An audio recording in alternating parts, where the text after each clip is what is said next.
Welcome to the Mayor's panel today at the Progressive Governance Digital Summit. My name is Skóra and I'm in charge of international dialogue here at the Progressive Zentrum. What means that I usually gather people from different countries and different parts of the world and initiate conversations on different phenomena, ideas, and challenges that we all face. And through that, we hope to come up with solutions and inspiring ideas how to overcome them. And I'm very happy to welcome you today at our sessions entitled Cities as Changemakers. In this session, we would like to look at how cities are dealing with global challenges at the local level.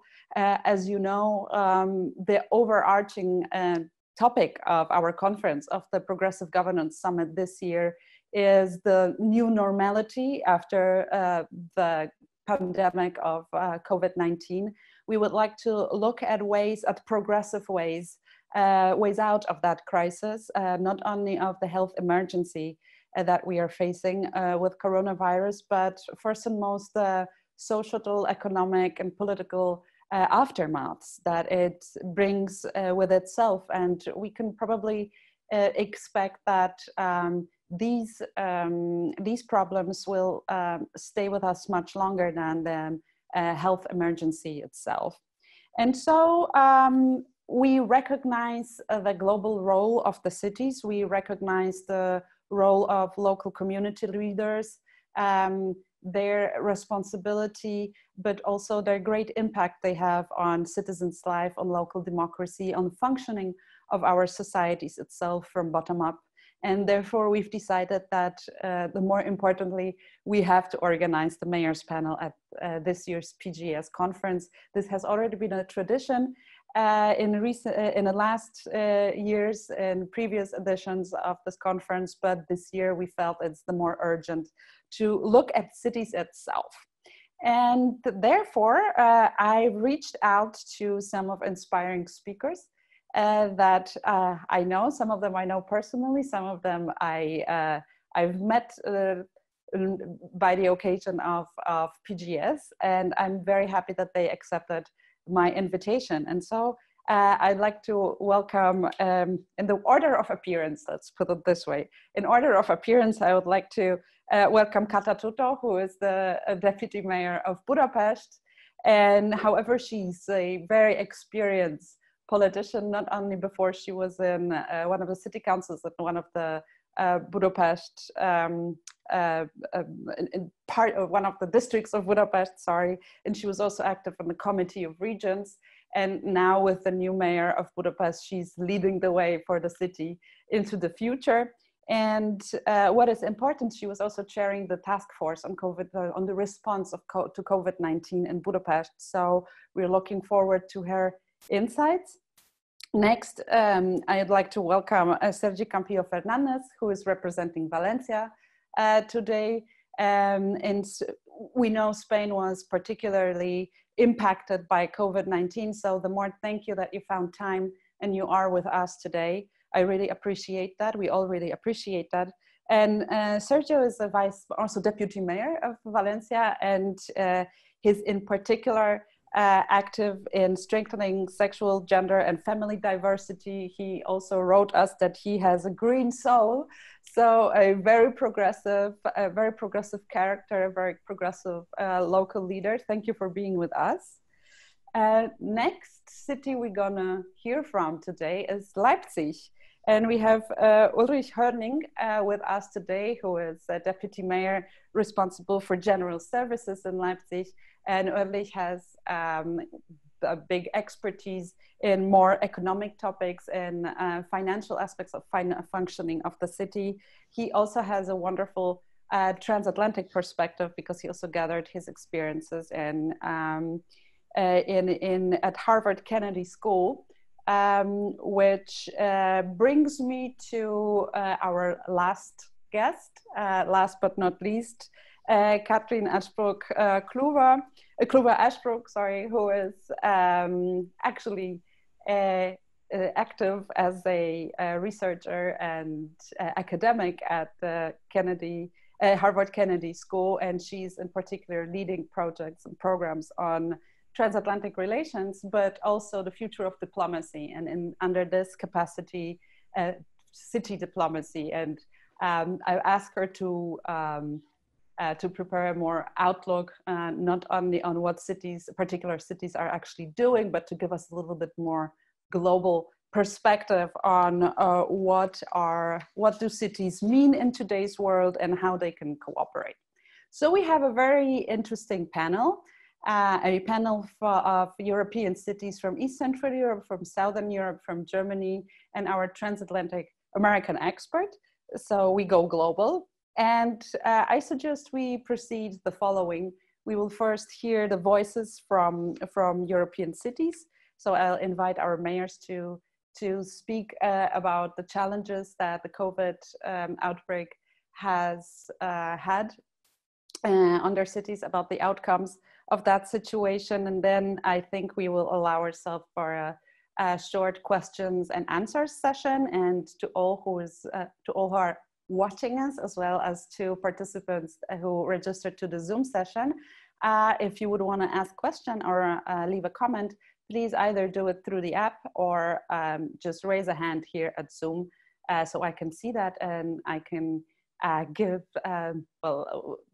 you the voice, or the floor can be yours then to join our discussion. And so we have right now around an hour. So let's not waste time. And I would like to ask Kata, can you tell us what were the challenges and how have you been dealing with situation we've been all facing recently in Europe, and not only? How is it going in Budapest?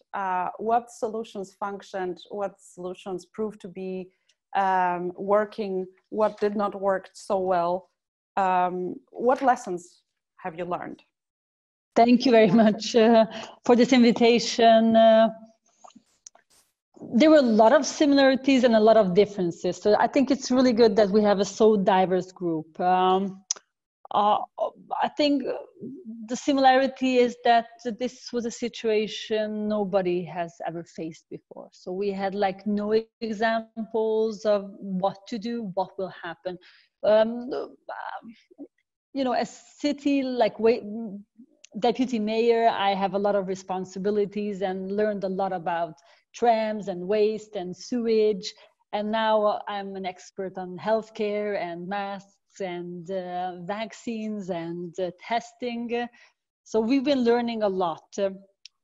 Why I consider ourselves, like, not just the city of Budapest, but Hungary, much luckier than a lot of our neighbors, that although we didn't have any examples or personal experience on it, but the COVID crisis hit much later Budapest and Hungary than other cities and other countries. So the first case was registered in the beginning of March.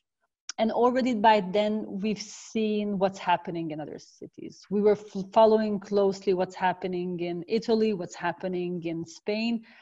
So we knew what is coming.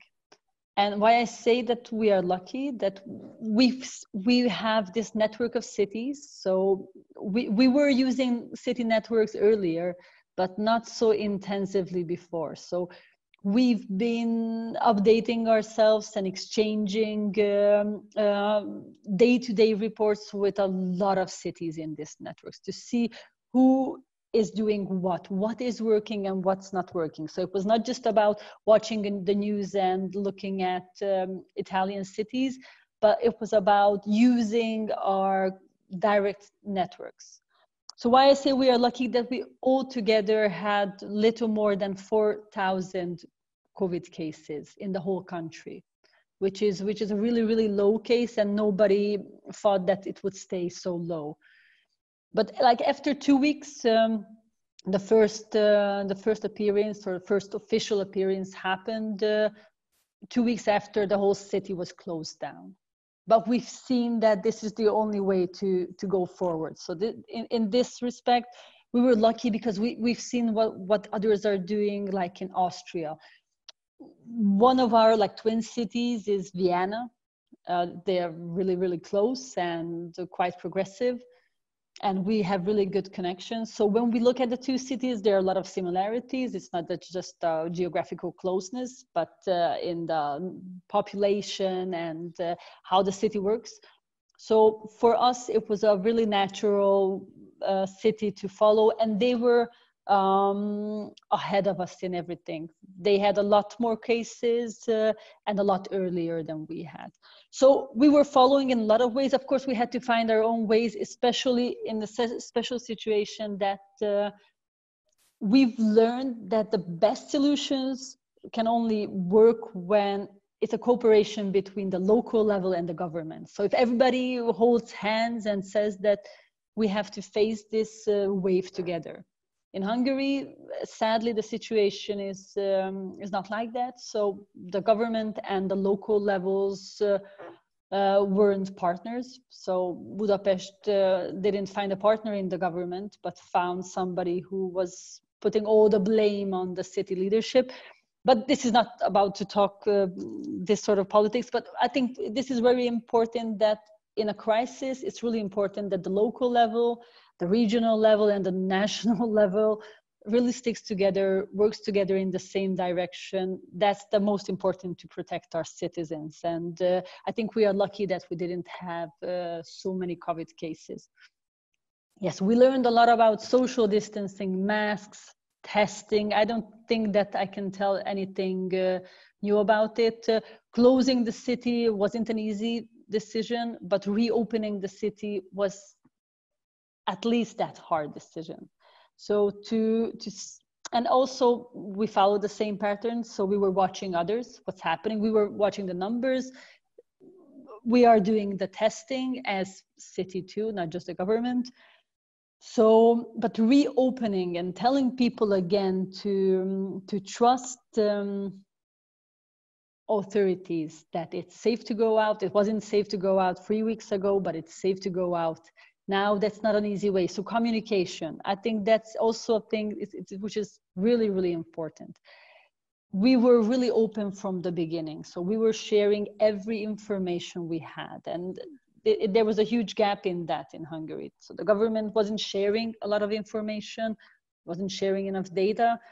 We were sharing everything. We were doing not just campaigns on hand washing, but we were sharing all of our dilemmas, and we were sharing all the information we had. And I think that is really important for future crises, to be really open, to be out there, using social media, using a lot of ways to connect and share all the informations we had. Just before the health crisis, we were declaring a climate emergency in the city. So what we kept in mind is that also there's a health crisis to tackle, but the climate crisis didn't go away, didn't wash away. So when we were talking about reopening the cities, there are two crises we consider. One is the climate crisis. So greening the city and reopening and replanning the city will still have a green focus. But the other crisis is the social crisis that is coming. So every budget decision, every rethinking of the city has a very, very strong social focus. So when we were talking about all of our public services, one of the first priorities was that we have to save as many jobs as possible. That's the most important, to save jobs. Those who work in the city, those who work for the city, have to receive wages and cannot get in a situation where they can lose their homes, where they cannot pay their bills. So now when we are rethinking our cities, we are rethinking our future. It's not just about public spaces and bicycle lanes and how to have people back using public transport, but how to keep jobs and how to create jobs and how to do this in a more sustainable and greener way. So I'll finish now. I think I was long, but I'm hoping for questions. Of course, and thank you so much. And the first question comes from me, actually.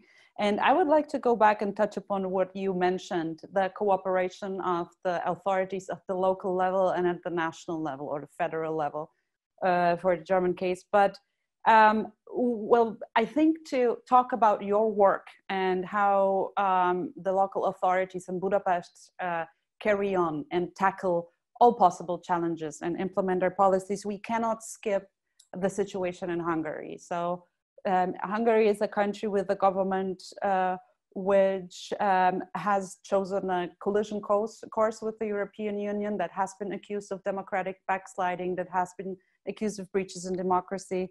And the outbreak of COVID has been, again, the opportunity to petrify the power of Viktor Orban and his government. So just a recap, I'm pretty sure that you all know, but the state of emergency was declared without a concrete limit, so it was an open end. Then there is a new law which allows for intervening if there is criticism of the way how the government is tackling the COVID pandemics. So it should be a law against misinformation and fake facts, but it can be easily misused and used against the opposition. And finally, we also know that that there is cuts in funds for municipalities, and in Hungary it's particularly important because many municipalities are led actually by opposition. So Kata, could you tell us a little bit how you are not only dealing with be it climate crisis, now the health emergency, but also how are you dealing with such an unwilling partner to cooperate with you and with this political tension also in the way? Yes, I think that was the worst part. So normally you face a crisis with your government holding your back. So like sticking together and not looking back at every minute. But what happened in Hungary is what I usually talk about. Is like every morning we wake up as like cities, and we have this network of free cities in Hungary. And every morning we check what happened during the night, because most of the state regulations were announced during the night, like 11 p.m., 12 p.m. And like every morning we check that what did the local authorities lost during the night, losing revenues, losing power, losing any right. And we had a lot of mornings where we had to face that, okay, this night parts of our revenues have been centralized, some of our rights have been centralized, and we were fearing a lot of bad things that will happen, and most of them came to reality. So the state of emergency is limited now. So it comes to an end now, at least that didn't happen. But your comment, which we fear that will affect the free press in Hungary, which is under extinction, because like almost more than 500 media is owned like personally by the prime minister and his friends. So talking about free press is quite difficult in Hungary. Like when you look at all the local newspapers and local channels and national TVs and print papers and online sites, you don't really talk about free press anymore. And we were fearing that this law would make an end to the still existing part of that. This didn't happen, so we didn't see yet any cases, nothing closed down. I think at least I'm happy it didn't happen until now. But the rights and I think like that part of democracy, which is about local governance and subsidiarity, is now it's like some sort of last breathtaking is happening. So like really, during this week, Budapest faced that it will lose most of its revenues, being it's centralized by the government, and we have a constant attack from the government, attacking the mayor of Budapest and attacking the mayors of 3 cities. So it makes it much harder to protect your citizens this way. So this is not, this is really about like the last breaths of this part of Hungarian democracy. Well, I can imagine this not only does not help to tackle the health emergency, but also is ruining the trust that you were mentioning, that you're trying to communicate transparent with citizens, with people in Budapest, and then stumble over such difficulties. Thank you very much. I would like to invite our viewers to ask questions to Kata using our app. And for now, we will move to Spain. And Sergi, I would like to ask you, what are your reflections, or what have you learned? How were you managing that, the outbreak of COVID in Valencia, and what seemed to be the biggest challenge, and what was the biggest maybe surprise, what worked out very well? Hi, can you hear me? Yes, everything is Okay. good. Thank you. I'm very pleased to participate in this meeting and sharing views between cities and other aspects. As you know, Spain is one of the most affected countries in the world by this pandemic, the COVID. We have almost 300,000 cases and almost 28,000 deaths in this crisis. But Valencia, which is the main city of the Valencian region, is not within the most affected regions in Spain. It affected mostly Madrid and Barcelona, and Valencia is not of the most affected. So we have this view of being a not so affected region in a very affected country in this pandemic. And the rules from the central government is the same for everyone. So the central government took full control in mid-March by decreting the alarm state, which is a form of having the full control for the central government. We are a very decentralized country like Germany, and then the government took full control by this decree in order to control the pandemic, which I assume this is the correct way, because obviously we have to confine people in their homes. And well, the results now show that the confination had a positive results in Spain, because we are much less affected now. As I said, it started in middle March, and now we have entered here in the last phase of this crisis, and in the following 21st of June, this state of alarm ends. So we are having now a transition to the new normality in Spain and also in our city. We have a health crisis, and this has become a social crisis in Spain, and this has become also an economic crisis. Here we didn't recover from the 2008 crisis, which was very hard in Spain.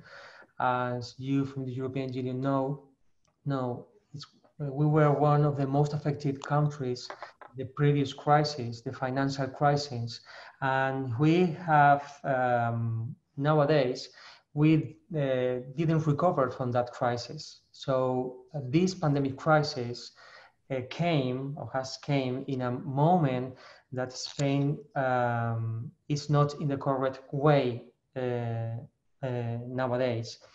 And we have a huge crisis nowadays in our country, because 100,000 people went to unemployment, and we don't know how to manage all of these people. They have asked for some help from the state, from the unemployment help, and and focusing in our city, we have a government coalition here, a leftist and green coalition in Valencia, and the central government now is also having a coalition for the first time in history in Spain, which is a leftist coalition between the Socialist Party and more leftist party, Podemos. And we have worked more or less together in between the governments.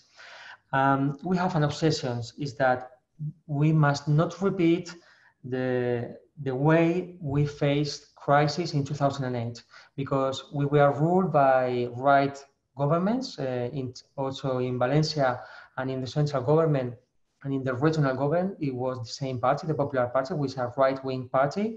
And the way they faced the crisis was only focused on saving the banks and saving the economic part of the society, and people were left behind for thousands.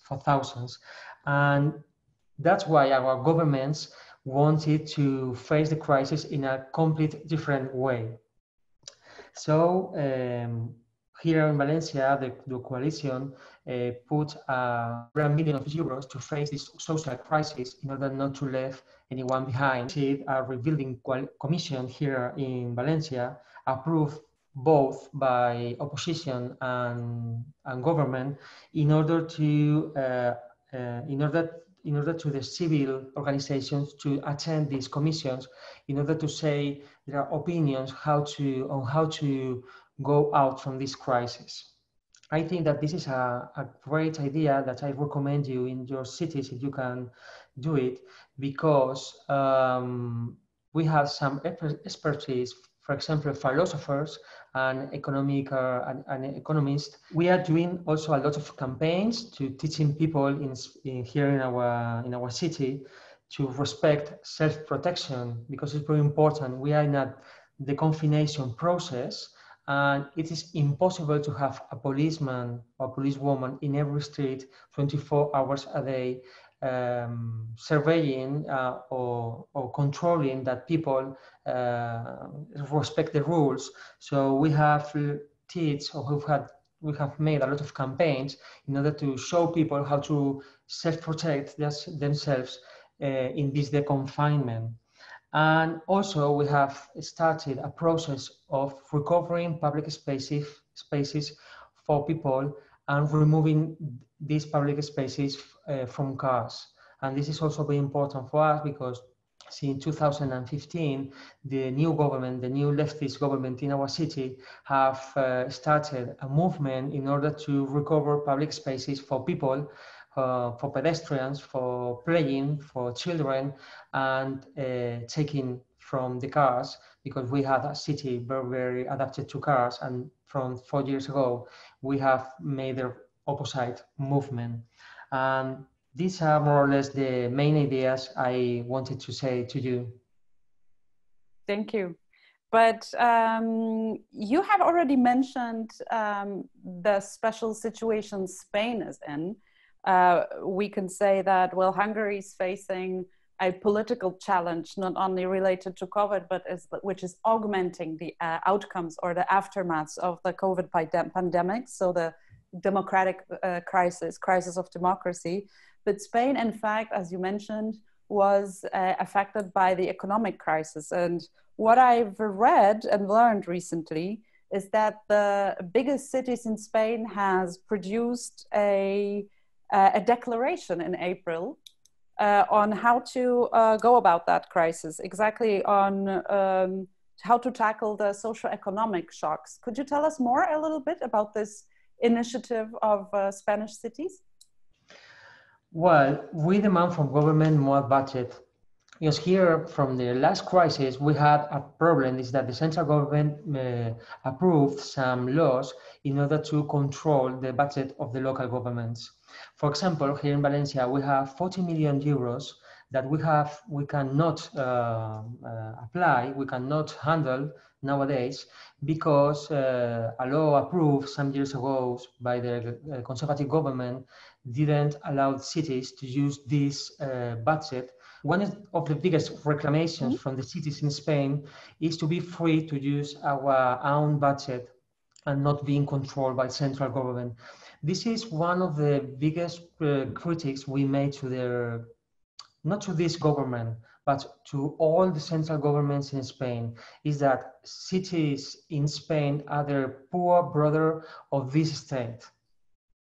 The central government has a big control of all the architecture in Spain. Also, the regions has huge control in Spain. Sometimes control also by the central government, but we are very centralized state. But the cities, we are always asking for being free to use and to have full political powers in order to implement our policies. And that is one of the shocks of this crisis, is that cities will have a much better economical position than the central government of regional governments, but we are not allowed to use our own money to tackle with this crisis. Okay, so it's not only about taking a different perspective or taking up a different approach than it was in 2009. So more spending for public sphere instead of austerity, but it's also more sovereignty and more budget to be used by the cities. That's a very interesting initiative, and I wish you luck that it works out. And I'd like to invite all of us to Leipzig now. And dear Ulrich, how is Leipzig dealing with the situation? What has happened in the city, and what approaches the city has tested to overcome not only the outbreak of COVID and the epidemic, but also its aftermath so far? Yeah, thank you Maria for having me on the panel.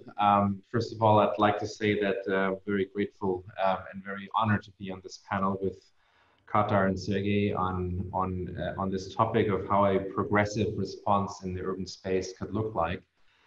And I'm deeply humbled by what Kata had shared with us, because anything that I might tell you now, what is happening in Germany, pales in comparison to what she's facing in terms of a central government that is actually stabbing you back instead of holding your back. And I very much have to say this because we are at 30 years of unification of Germany. We are at 30 years of speaking from a free Leipzig, and from a free Leipzig that is free because of the courage of the people of Hungary at the time to allow Germans to cross borders. And I think this is something I'm deeply touched by to begin with. So I wish you all your best, Kata. Hold up the flag for freedom and democracy in what you and your colleagues do. To come back to the fiscal response, or to the response, and I think that plays to a bit some of the thoughts that I had on Sergei's reflection on budget and autonomy and taxes and so on, because this is really what local democracy and local determination and also local progressive answers are all about. If you don't have a budget to actually work with, it's all cheap talk. So I think what Germany has been lucky at is that it has a residual, maybe not very digitized, but it has a residual functioning bureaucracy.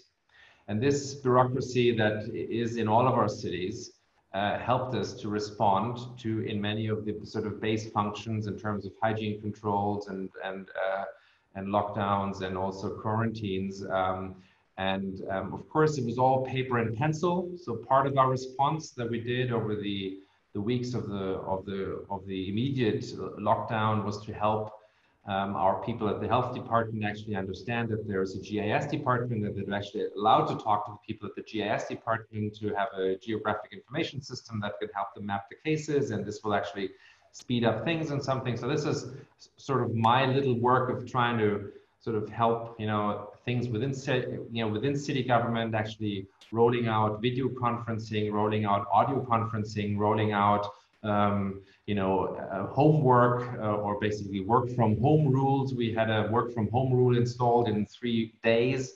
Normally it takes 3 years to even start negotiations with the Works Council on if we are allowed to think about working from home. So, I mean, the whole crisis has been sort of a transformative experience for many of the German rules that are very strict and very legalistic of how to run a city government. And on the one hand, those rules have their qualities, and they prevented, or they provided us with a base layer of a functioning bureaucracy, but they also, in the way that we work, or that we used to work prior to the crisis, they also held us back because of also falsely understood considerations of data privacy and saying, oh no, video conferencing is forbidden, under GDPR. And no, it's actually not forbidden. You can actually do it, but you have to obey some rules, and then you are allowed to do it. And if you don't wake up the people in the middle of the night, then it's okay. So coming from a policy side, maybe now looking at where we stand now, it's 4 months into the crisis. I think we are facing a severe fiscal shock, or we are about to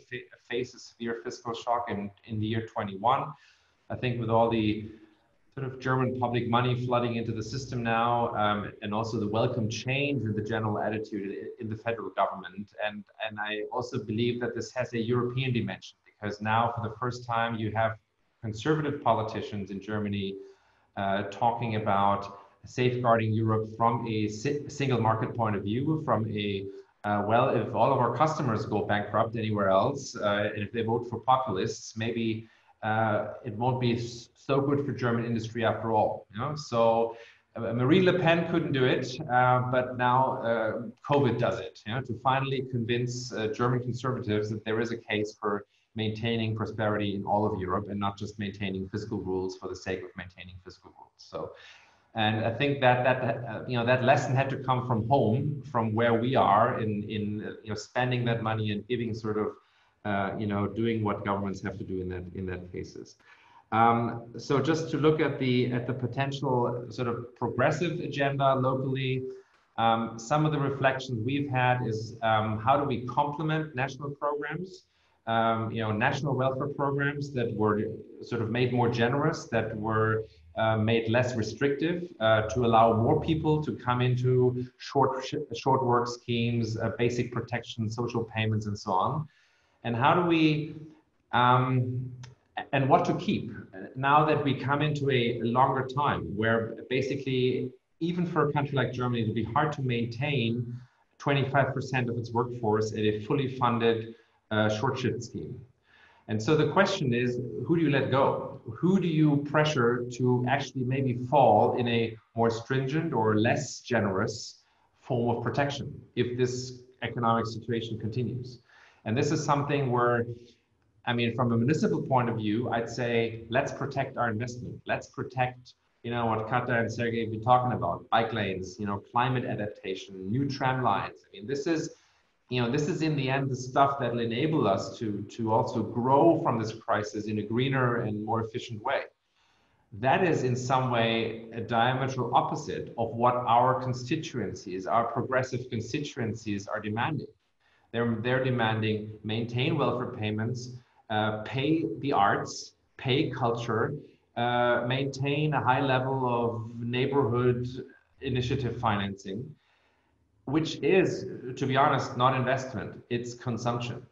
And so there is in some ways there's a policy dilemma here, because yes, we do want to green the economy, we do want to green our transport systems, that's investment. And if we have scarce resources, how do we make a progressive case for these scarce resources? And so one thing that I think we are trying to come up with is say, okay, let's free ride on whatever we have in terms of national initiatives, national payments, and complement them with a maybe sometimes symbolic payment for artists, for self-employed, for local neighborhoods, to top up what the national government sort of pays anyway, and then be able to say, well, Leipzig still loves you, a progressive self-employed community. Although, to be honest, we can't finance you for 2 years on this level, So, well, then of course people say, oh, that's so cynical of you to say that. But on the other hand, the other answer would be, there's no financing at all, So with a 30 or 40% budget shortfall that we're expecting next week. So I'll stop there, and maybe with that reflection, and also to think about Probably economically, the most important thing we have to preserve is medium and large companies, because this is where we have the, the biggest economic returns, also in terms of future tax revenues. On the other hand, that says potentially a self-employed artist will lose that job, might fall into unemployment. That on the economic side, we have a strong interest of maintaining that engineering office or a medium-sized firm, be it technology-oriented or not, because of the network effects and the externalities of firms. So, and all of our efforts locally will go into maintaining these economic fabrics as the crisis continues. So maybe I'll stop there and look forward to the discussion. Yeah, thank you, Ulrich, very much. And well, you touched upon a very important topic of the economic consequences of the slowdown of economies, of lockdowns, and so on. But that brings us again to another very touchy issues. Namely, you mentioned scarce resources or limited resources. And that always bring about a certain uncertainty or fears within the society, and will definitely have political impacts or societal impacts. And I would like to ask you the following. In many cities in Europe, but also in the United States, we saw protests against the measures taken against coronavirus, which of course we may think, we think of them as protests directed against this disease or the outcomes of this disease, but they are showing that there is a certain social unrest and social tensions. How has it been going on in Leipzig? I saw that there have been demonstrations held by political circles that probably are more close to Pegida or right-wing populists. But last weekend there was also the Untitled demonstration in Leipzig, which is a progressive positive answer to the extreme, to the fringe movements. How, from the city perspective, you manage these tensions that result from health emergency, economic emergency, how you make it work on that societal level, that all the different difficulties that we will be facing, that you were just talking about, this fiscal shortages and so on, that they don't explode inside the social tissue of the city. Yeah, thank you, Maria. And we're in Leipzig. We are a very progressive city, but we are part of a state, Saxony, which has had the highest turnout, the highest election turnout for AfD in a state election. So the neo-populist right is deeply anchored in the areas around the cities and deep in the countryside here of our state. We do have, though, a conservative state premier who we as Social Democrats are in a coalition with on state government, who is, although he's from this CDU, who's very clear on his clear line against populists and against the AfD. And so I think we've had, I mean, locally we tried to communicate. I think the mayor went to a new frequency of holding video statements to the population every 2 weeks. We had the second decision or the third decision he took in his emergency Corona cabinet was to have a sort of extra budget allocated to translation services, so we can have all of the updates that happen immediately out in Arabic, in French, in Romanian, in all of the main languages that are that our immigrant communities speak. And so that's from the public side, but of course there's only so much explanation you can do. I think it's our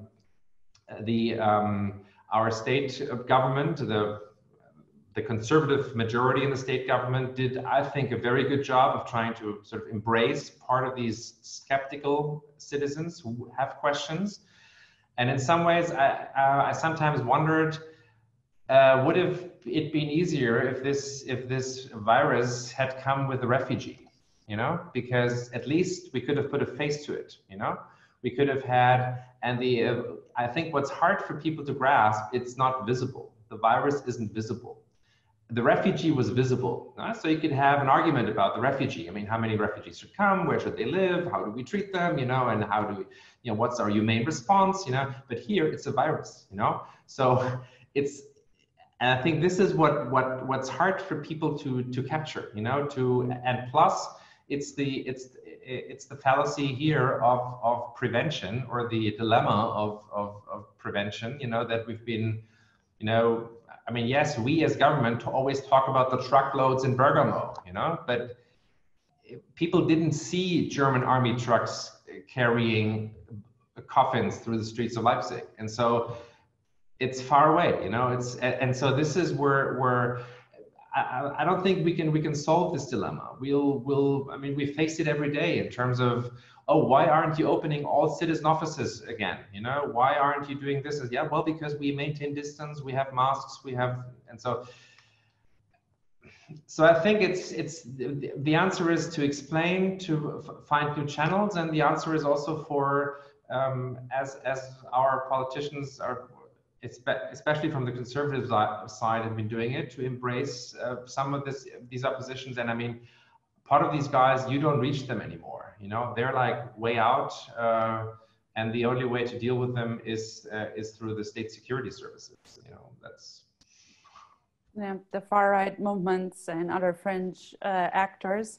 Well, I think it's clear that the outbreak of coronavirus, of COVID-19, has been a Pandora box, so to speak. So it strengthened all the other crises we were facing, be it political, democratic, climate, or economic. And the more difficult your task, of course, and the task of all local authorities and mayors to deal with it. But okay, now I would like to give up my moderator's privilege in asking questions and give the floor to our viewers. I have two interesting questions for you, if you would allow me to convey them. First of all, the question is about the European Union. And so it comes from Theodoros Dimopoulos, and he asks the following. How can EU institutions further facilitate the aforementioned social necessities in parallel with the current loosening of the EU budgetary rules? And I would maybe add to that questions. So you told us a lot about the challenges you're facing, which included also access to finances and access to capital. What would you expect from the EU? Is the EU at all an actor that could help cities in this crisis? And I would leave that question to either Kata, Sergi, or you, Ulrich. Please, who's ready to answer can answer. Hi. The question is, it's one of the key questions here in Spain, and I think in Europe. We had some opinion polls here in Spain, and in Valencia City, we have some polls, and there is a big difference between the valoration and the opinion to the local government and to the European Union. And here we are very Europeans. We have a strong European feeling and identity. We don't have this, we have now a party which is a extreme right party, which is a populist party. But in general, Spain is a very pro-European country. But with this crisis, we have faced like erosion of the European Union image here in Spain, because we, well, this is an vision from the other crisis, the previous crisis. We faced a lot of big economic conditions from the European Union in order to be helped with the previous crisis, and now we expect that the European Union in a crisis which nature is its nature is health crisis. We had the help from the other with the other partners, with the other European partners, with no conditions, because we are in a community, in a European Union that is supposed to be a union of solidarity. And in this globalized world, the solution is more Europe. I think that one of the the solutions for this crisis is to accelerate in the integrations of the European Union and removing more powers from national governments and having more powers for the European institutions and for local and regional governments. Thank you. Would anybody still want to jump in for that question? Kata, are you, yeah, or? Sure, shortly. In the European Committee of the Regions, I'm also in the European Committee of the Regions, representing Budapest. We talk a lot about the roles of cities and how we should strengthen our cities. And also in this COVID crisis, this is an absolutely, could be a good case of multi-level governance. So like cities have really big roles, not just in the healthcare emergency part, but all the after effects in handling that. So when we talk about the social crisis, it's the local mayors, it's the cities who are actually meeting those who lost their jobs, who had to spend their past months leaving their jobs to do the homeschooling for their children, who are losing their homes, who cannot pay their bills. So we are the ones who are actually meeting those people who we have to save. And I think without the local level, without us knowing exactly those people who all those different circumstances, if we have more power, we can have much better policies. And this is why we always strengthen that the cities have to have a stronger role.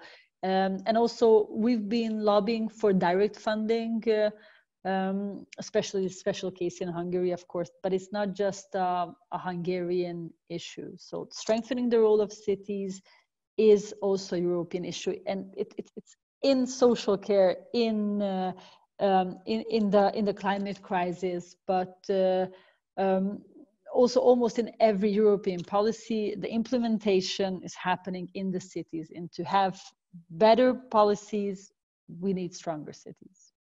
Thank you. So more Europe. Before I continue with further questions from the audience, so to speak, I'd like to invite Cathryn to our conversation. So we've elevated from the city level, we talked about Europe, and then Cathryn, you're based in, as I mentioned, Harvard Kennedy School, which is in the United States, and you work on city diplomacy, and you look at cities from a global perspective. Could you share with us your thoughts on how do you look from that other end, not from the implementation of local projects, but cities as networks? And maybe you could also shed some light on what's going on in the United States and how this COVID situation has affected local communities and cities there.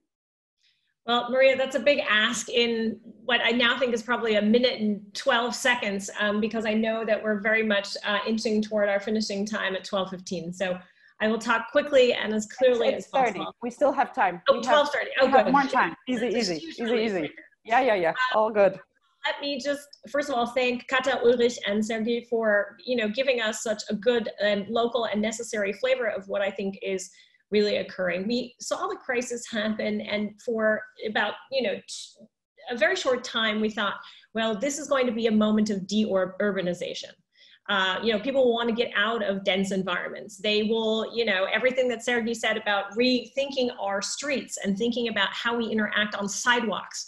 How are you going to keep distance in old cities that were built for closeness, and, to basically push all of the economic questions. I mean, why are the cities the economic motors of the world? Because density and an exchange of ideas and an exchange of creativity, that is what makes the world go round. And suddenly you had this symmetric crisis that affected all parts of the globe almost exactly at the same time, with all the compounding effects that everybody has already spoken to. So the public health piece, the social dimension, the economic dimension, but also the public security dimension. You talked about protests on COVID, but the world has been rocked these past 2 weeks around protests around social inequity and social inequality, and around the race questions, particularly here in the United States. But we've seen many protests around those issues in solidarity because those social inequalities play out in urban streets.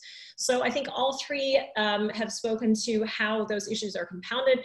But the good news in all of this, and Kata spoke to this, I think, very eloquently, is that the main currency, and all three have spoken about the necessity of power and how you negotiate power in this shifting world. Ideal in the world of international relations, power is the prime currency of that world. But you know what I find the greatest currency right now is trust. And city governments, and everybody spoke to it, Ulrich spoke to the fact that, mayoral briefings, direct democracy, a direct contact is the critical advantage of cities.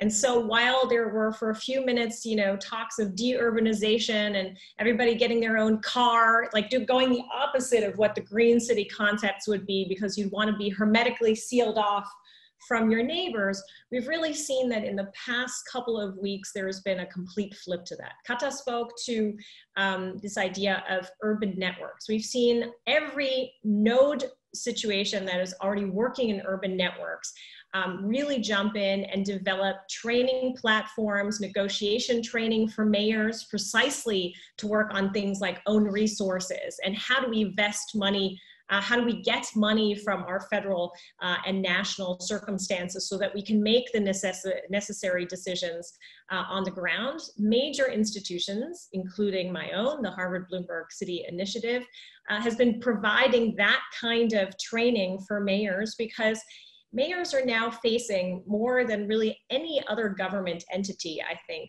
an enormous pressure in terms of time. Right? They have to come up with solutions. There's a vividness and urgency in urban life that always exists, but now there is what I consider as a time squeeze. And so for organizations like das progressive Zentrum, Harvard University, any platforms, C40 has their own COVID task force now, headed by two very prominent mayors, a European and Eric Garcetti in Los Angeles. You have a mayor's forum for the US Urban League, you have the World Economic Forum jumping to the breach, but all these platforms need to respond to ways that cities can address these issues with the kind of urgency that they need. So our mayors need our help. And we've heard that implicitly from everybody on this panel. They need the help of wider civic organizations. They need to get information quickly in the way that they can assimilate it and break it down to the local level where it's going to be useful. You cannot ask a mayor to be running a sewage system and all of this, and then also network with international partners and find the best solution and operationalize it and find the funding for it. I'm exhausted just saying that. So for the kind of platforms like yours, Maria, like the Harvard Kennedy School, this has to be the space now to create room for what cities need most right now, and that's radical creativity. And cities are best poised to do that. I think if supported to, work on this sort of the negotiation piece around own resources, and we've seen a huge push in the United States and right across Europe. Kata spoke to it in the Committee of Regions, this idea of, participatory budgeting, redefining how functional subsidiarity can work. I like this idea of taking the national level entirely out of the game and just linking the so that Sergi spoke to, the supranational level with the regional level. But this is the real piece, I think. The national level and the supranational level has figured out that they can't do anything without citizen compliance. And that gets to masks, and that gets to the way that we behave on public transport, and that gets to the way that we spend money. And public compliance works only through the currency of trust. And if you don't have the currency of trust, and this speaks to Kata's point of being, I think of it now as a bastion beleaguered by the national government from the outside.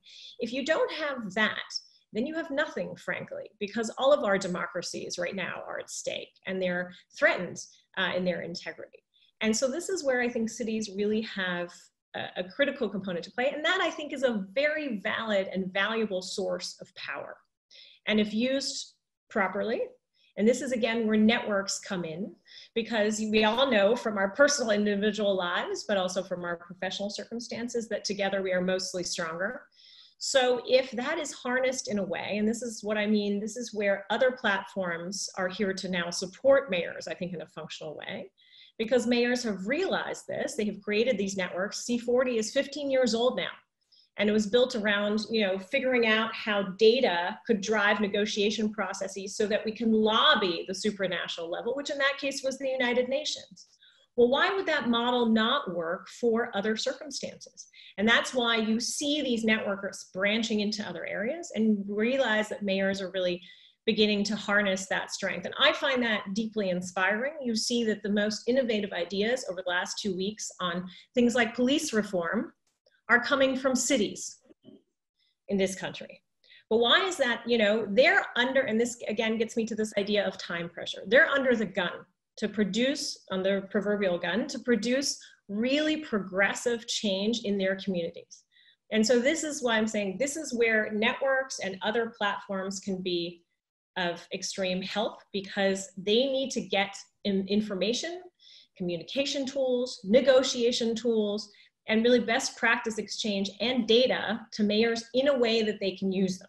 So only those networks will be successful that are able to provide that service, because mayors are self-interested, they have to be, right? And they're operating in an extreme time squeeze. And if we don't realize that, that's how we're going to lose them from sort of the big aperture. So that is the responsibility, I think, of anybody who's engaged in bringing mayors together in a functional way, because, at the end of the day, cities, as they always were through the dawn of time, are the node of democracy, and they're the node of functional civic action.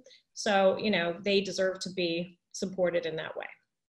Well, and that's what we're doing. And Cathryn, thank you so much for putting us, das Poli-crisis Zentrum, together with Harvard University in this distinguished community of city platforms. Indeed, we are implementing now a new urban project, New Urban Progress. It's called, and Cathryn is on board with that initiative. I'd like to invite Verena Frick now with her question, the question from the audience. Verena, could you unmute yourself and show yourself to us? And the floor is yours with your question. Okay, thank you. Thank you very much for your interesting insights into the situation in your countries.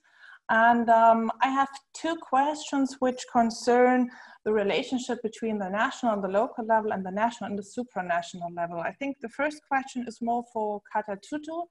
I learned about this very interesting initiative, the Pact of Free States, that you made with Bratislava, Warsaw, and Prague. And I think one of your goals was to enter negotiations with the European Union to get funding directly to the cities and not via the detour of the national level. So what is the situation of this initiative? Is it postponed due to Corona, or do you see new chances maybe for this initiative?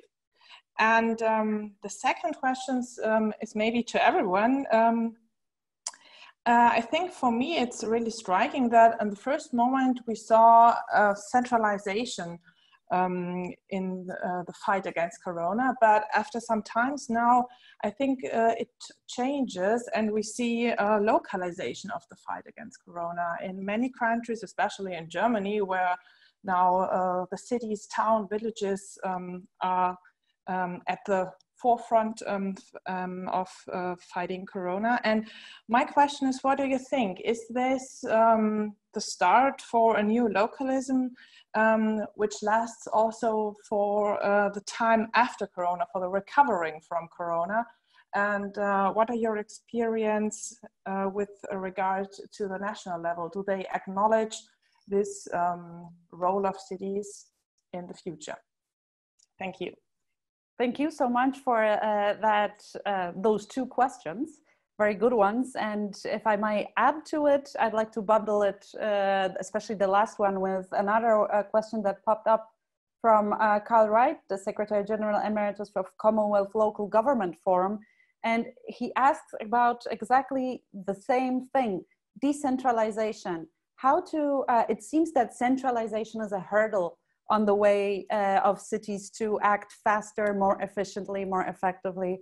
How to achieve it, decentralization, especially in the sense of achieving this goal on the political way in countries that are highly centralized, like Hungary, for example. Who would like to crack on that, on those questions? Kata, please. Yes, I had a direct question on the Pact of Free Cities, and I think these questions are interconnected. So we've been talking. This pact was working, but of course our main topic was how to handle the COVID crisis. But we're still in the battle within the European Committee of the Regions and in the European Parliament. In our socialist group, we have a lot of allies in this.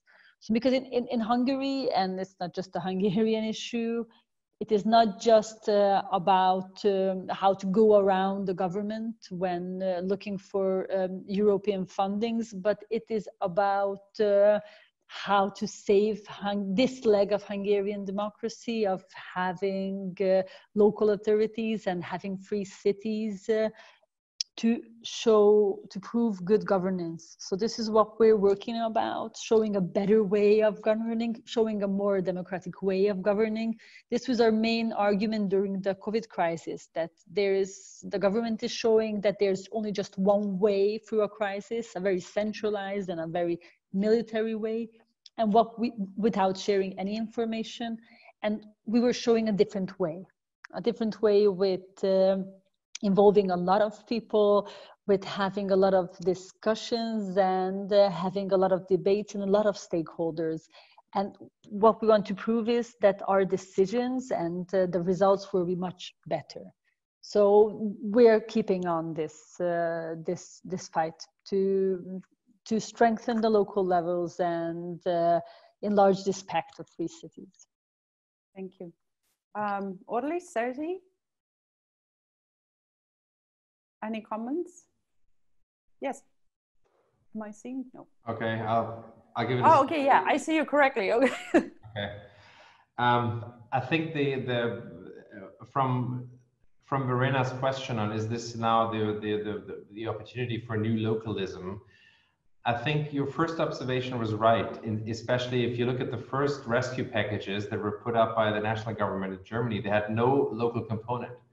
They had no municipal finance component, and it was only after the initial tax estimates came out on the fiscal effects in April, or in late April, early May, that sort of the German cities rushed to saying, okay, we need to be part of this, whatever you do, So the question is this now a time for new localism? I would say from a German perspective, or from the perspective of the city of Leipzig, I'd say no, because we've had functioning local institutions before.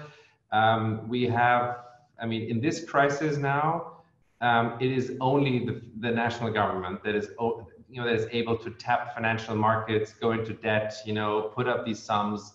And of course, they're able to provide us with the budget rules for flexibility, to actually take up more credit, to go into overdraft, to not look at sort of balanced budget rules for some time. So this is important decisions they have to take to give us breathing space. But we can only breathe in that space within the fiscal frame that the that the nation state provides, also with its long-term perspective on taxation ability and so on. So I think that and I'd actually say, despite all of our performing local health offices, I'd love some more functioning national institutions. Why are we using Johns Hopkins data for German COVID reporting, because we have a reporting system between our National Health Institute and the 300 local health offices sitting around for data privacy issues for 10 years now. This is why we're transmitting data by faxes, So, and in that respect, I'd love some more national coordination to help us all work better together in the nation state. So I'll stop there. Good. Oh, but that's a very concrete tip or recommendation how to make your work easier to tackle the challenges we are all facing these days. Our time is coming to an end. However, well, we've been talking about we've been discussing a topic that that has brought a lot of challenges, difficulties, problems. The situation we are all facing is not easy and probably will stay with us for a longer while. But I'd like to ask you if we could look at a crisis situation and as a catalyst or as a source of a positive change. And that would be my last question to all of you. What have you learned that you didn't know before the COVID happened? And what gives you hope that maybe if that terrible virus is gone, maybe it will turn something to the better? 1-2 sentences each. So we faced a huge crisis, but this is also an opportunity to change things. Mm-hmm. I think that the people feel in our countries, in Europe, or maybe in the States, in welfare countries, that they are vulnerable, that they feel vulnerable to environment. And this is an opportunity to explain how global crisis will affect and is affecting now to the people in our countries, because they feel vulnerable. I think that the solutions are, we have a green solution. The solution is green. The solution is more Europe, more European Union, more local and regional governments, and less national governments. Oh, thank you. That's already a scenario like ready to implement also almost. Kata, what's your answer? What do you look at, hope at? My first thought was that I think I learned the most about PCR testing and serologic testing. I never thought I would learn that much about these things, but I think what surprised us, that our citizens were really cooperative. So we didn't assume in the beginning that people will use the mask, that they will stay at home, and that they will help each other. And we found so many volunteerism, a lot of creativity popped out, how people kept in touch, helped each other, and how did they really cooperated and coped much better than we expected. And I think that was a really positive thing. So we can build on this in the future. Yes, solidarity was present. Great. Ulrich, what's your take? Or takeaway from that crisis? The 3 takeaways, my hopes, my aspirations. I think to go with Kata, I think we've shown for all the divisions, for all the debates, we do have a sort of 80% of our citizens are firmly anchored in democracy. They understand that we live in a scientific world, that science is there in the eventually to provide the answer, and that we will come through this through a scientific and sort of method. I think secondly, I think we'll have demonstrated, and I think this is what Cathryn spoke to. I mean, we are in a challenge of systems, that democratic institutions can counter and prevail a crisis like this. Democratic institutions have prevailed over other threats, and they will prevail over this one.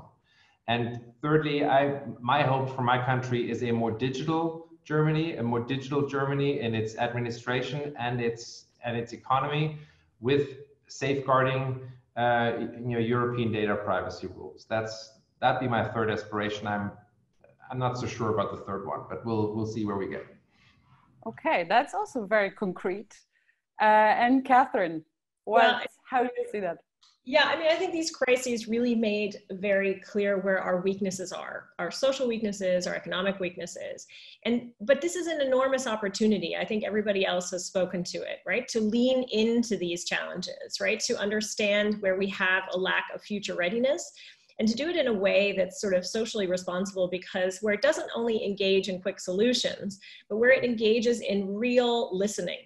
And, you know, everybody has given us concrete examples of where that listening is critical. Ulrich spoke to the fact that, you know, there's a communications challenge of transforming what people see as priorities in the city. And so I think this is where cities have a really critical role to play. So my hope comes from the fact that we're not facing a de-urbanized century or next decade. We're not, you can see this with the desire, we're human, we want to be with one another. And where can we be with one another is in a city. And where can we bring our best selves to the table every day is in a city. And so this is, I think, from where the locus of these new ideas will come, because the need is so great. You know, cities are where civic trust gets spread over many heads. And I think that's where I take my encouragement from, because you see in these three leaders that people are willing to take up that mantle. They need support, they need funding, they need, you know, they need connection with one another, because this work is urgent and it is vibrant. And, you know, that's why these type of organizations, these type of conversations, I think are essential. So my hope is for a continued urban decade with smart solutions that lean into the problems and not away from them. Amen. That's a very optimistic conclusion of that session. Cities are the answers. Cities are the crucial component. I'd like to thank our speakers so much. Cathryn, Kata, Sergi, Ulrich, thank you so much for sharing your thoughts, for bringing your experience, for finding time, for staying with us. Thank you very much to all those who watched us and who sent us questions. Thank you very much to my team in the background for facilitating this session. I'd still like to invite you to stay with us during this Progressive Governance Digital Summit. Today is just a beginning. Today is just the opening day. We have a whole festival of progressive ideas and progressive topics continuing from today till Friday. So please make sure to be with us. Thank you so much. Have a good day. And I hope to see you at other panels and maybe 2 more optimistic topics. Keep on doing what you're doing. Thank you so much.